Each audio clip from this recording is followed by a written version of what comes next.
que se desarrolla. Ahora tenemos una nueva intervención en el Pleno de la Asamblea Nacional. Se trata de la asambleísta Encarnación Ducci. De la Asamblea Nacional. Sin duda, hoy el milenario pueblo Cañari está pendiente de la resolución que emitirá esta Asamblea Nacional. Sobre todo, para ver cómo procedemos en las peticiones de las amnistías de los compañeros de la comunidad de San Pedro que ejercieron la administración de justicia indígena. Sin duda, desde después del levantamiento indígena del año 1990, los pueblos y nacionalidades indígenas hemos logrado poner en la Constitución nuestros derechos que veníamos aplicando históricamente. Es por ello que quiero dar lectura a la parte del preámbulo para que podamos entender el fondo y la naturaleza de esta nueva Constitución. De hecho, derechos que fueron también ya plasmados en la Constitución de 1998 y que fueron ratificados en la Constitución del 2008. Y el preámbulo dice: el pueblo soberano del Ecuador, reconociendo nuestras raíces milenarias, forjados por mujeres y hombres de distintos pueblos. Dice también, apelando a la sabiduría de todas las culturas que nos enriquecen como sociedad, decidimos construir esta Constitución para construir una sociedad que respeta en todas sus dimensiones la dignidad de la persona y de las colectividades. Dentro de los artículos que se detallan en esta Constitución, quiero resaltar el numeral 9 y 10 del artículo 57, que habla de los derechos colectivos de los pueblos y nacionalidades indígenas del Ecuador. Y establece claramente, dice, conservar y desarrollar sus propias formas de convivencia y organización social y de generación y ejercicio de la autoridad en sus territorios legalmente reconocidas y en las tierras comunitarias de posición ancestral. En el artículo 10, en el numeral 10, también refuerza lo que establece el ejercicio de la autoridad comunitaria. Pero lo más importante, cuando estamos hablando de hoy, de la justicia, en el artículo 171, que ya hicieron mención algunos colegas asambleístas, establece claramente en el capítulo 4 la función judicial y la justicia indígena. Y textualmente es claro, no hay para qué confundirnos. El 171 dice: las autoridades de las comunidades, pueblos y nacionalidades indígenas ejercerán funciones jurisdiccionales con base en sus tradiciones ancestrales y su derecho propio, dentro de su ámbito territorial, con garantía de participación y decisión de las mujeres. Las autoridades aplicarán normas y procedimientos propios para la solución de sus conflictos internos y que no sean estos, obviamente, contrarios a la Constitución y a los derechos humanos reconocidos en instrumentos internacionales.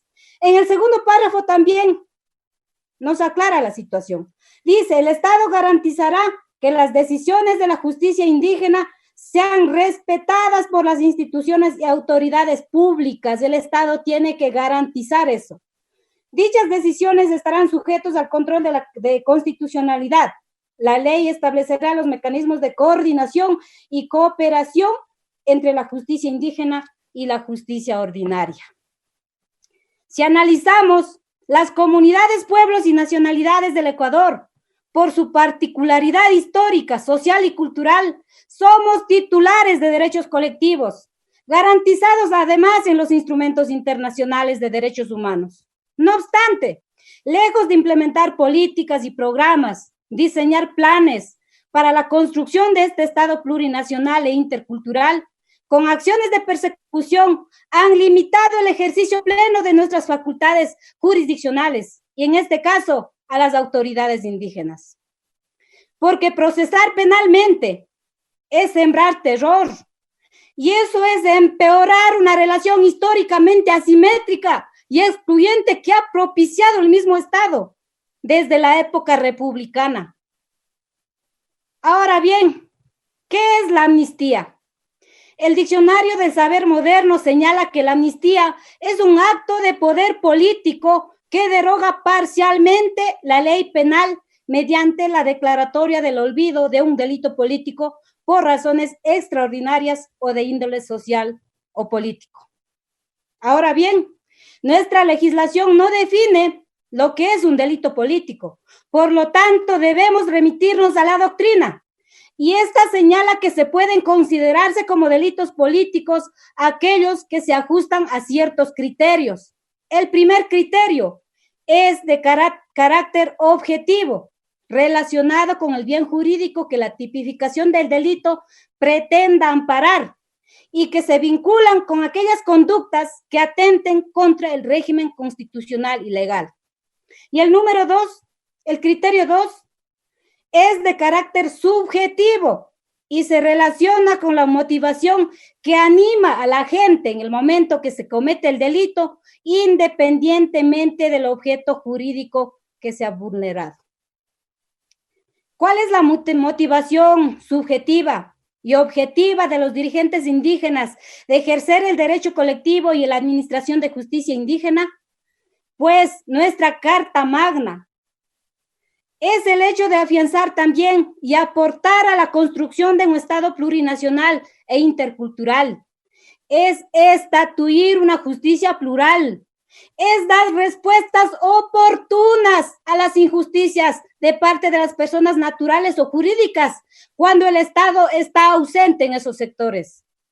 Entender la política es también atender el poder de sus relaciones de un Estado, como es el nuestro, en una sociedad profundamente imbricada en elementos como el racismo, el neocolonialismo y de estigmatizaciones que han permitido reforzar los sistemas punitivos contra los pueblos y nacionalidades indígenas.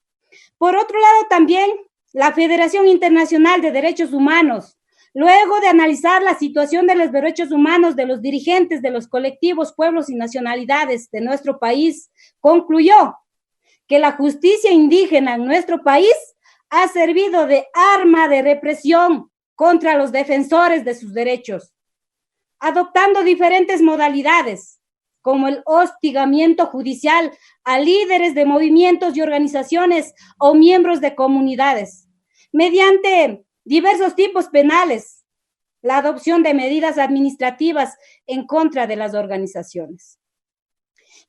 La principal labor del Estado es respetar, promover y garantizar los derechos humanos.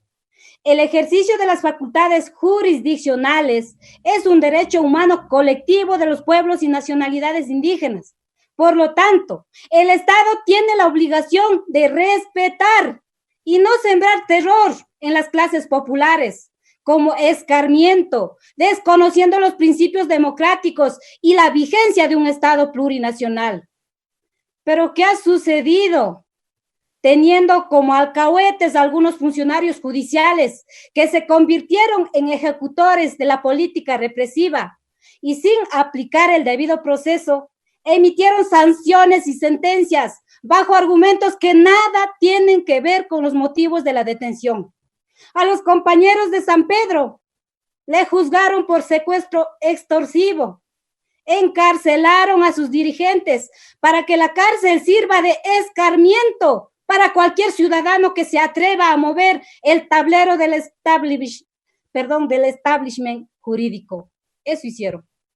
Por otro lado, es importante también mencionar y recordar que las cárceles tienen rostro de pobreza étnico y racial, porque quienes están recluidos son gente pobre de origen afroecuatoriano, indígena, campesino en su mayoría, que responden a una sociedad excluyente, de una estructura política jurídica jerarquizada y vertical.